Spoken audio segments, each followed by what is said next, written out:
भरतीची वेळ रोजच्या रोज का बदलत असते हे आपण समजून घेऊया। या आकृतीचे निरीक्षण केल्यावर आपल्याला भरतीची वेळ रोजच्या रोज का बदलते हे लक्षात येईल। पहा, आकृतीमध्ये पृथ्वीवरील क हा बिंदू चंद्रासमोर आल्याने तेथे भरती येईल। हा क बिंदू आपल्याला दिसत आहे, हा बिंदू चंद्रासमोर आलेला आहे, हा चंद्र, या चंद्र 1 च्या समोर क हा बिंदू आहे, त्यामुळे चंद्राच्या गुरुत्वाकर्षण शक्तीमुळे क या ठिकाणी भरती येईल। ड हा बिंदू पृथ्वीवर क या बिंदूच्या प्रतिबाधी स्थानावर असल्याने हा ड बिंदू या क च्या प्रतिबाधी स्थानावर ड बिंदू आहे, त्यावेळी या ड च्या ठिकाणी सुद्धा भरती येणार आहे। बघा, क चंद्राच्या समोर आहे, त्यामुळं क च्या ठिकाणी भरती आली। त्याच वेळेला क च्या प्रतिबाधी स्थानावर ड आहे, प्रतिबाधी म्हणजे बरोबर विरुद्ध बाजूला, पृथ्वीच्या दुसऱ्या बाजूला ड या ठिकाणी सुद्धा भरती येणार आहे। क हा बिंदू ड या ठिकाणी 12 तासानंतर येईल।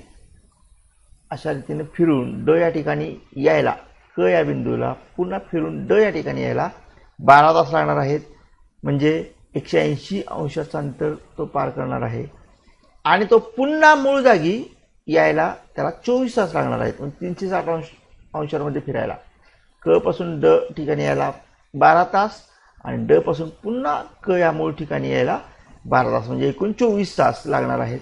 याच प्रकारचा बदल ड या प्रतिपादित बिंदूबाबत ही घडेल, म्हणजे ड ला सुद्धा क च्या ठिकाणी जायला 12 तास आणि पुन्हा परत ड या ठिकाणी यायला 24 तास लागतील। जेव्हा ड बिंदू क च्या जागी येईल, हा ड बिंदू क च्या जागी येईल, तेव्हा तेथे भरती असणार नाही। आता हे का? ड बिंदू क च्या ठिकाणी, कारण 12 तासानंतर तो येणार आहे या ठिकाणी, पण या ठिकाणी त्यावेळेला मात्र भरती असणार नाही, कारण या दरम्यान चंद्र देखील थोडा पुढे गेला असेल। बघा, ड फिरून क पर्यंत यायला 12 तास लागतील, पण चंद्र हा तिथे थांबत नाही ना, चंद्र सुद्धा पृथ्वीभोवती फिरतोयच, त्यामुळं त्या 12 तासांमध्ये म्हणजे ड पासून ड ला क पर्यंत यायला जे 12 तास लागतील, त्या 12 तासात चंद्र त्याची जागा सोडून थोडं पुढे गेलेला असणार आहे, या ठिकाणी आलेला असणार आहे। म्हणून ड बिंदूस चंद्रासमोर येण्यास सुमारे 25 मिनिटे जास्त लागतील। म्हणजे या ठिकाणी जरी चंद्र आला, ड बिंदू आला, तरी चंद्र इथे नाही, चंद्र पुढे गेलाय, त्यामुळं या ड ला जरा पुढे जायला अजून थोडा वेळ लागणार आहे। तो किती वेळ लागेल तर 25 मिनिटांचा वेळ आणखी लागेल।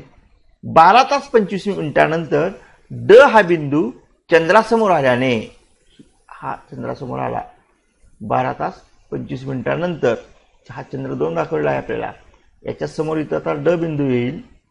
12 तास 25 मिनिटांनंतर ड बिंदू चंद्रासमोर आल्याने तेथे भरती येईल व त्याच वेळी क या ड च्या विरुद्ध बिंदूवरही भरती येईल।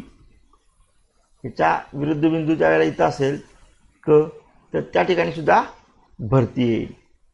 त्यानंतर पुन्हा सुमारे 12 तास 25 मिनिटांनी क1 बिंदू चंद्रासमोर येऊन दुसऱ्या वेळी भरती अनुभवेल। आता आपण पाहिलं की ड इथं यायला 12 तास 25 मिनिटे लागली, पुन्हा इथं यायला क जो बिंदू होता क, तो परत 12 तास 25 मिनिटांनी तो इथं येणार आहे। तर इथं क1 बिंदू या ठिकाणी चंद्राच्या समोर येईल आणि भरती अनुभवेल, त्याच वेळी ड1 या ठिकाणी भरती असेल, याचा प्रतिबाधी बिंदू ड1 या ठिकाणी सुद्धा भरती असणार आहे।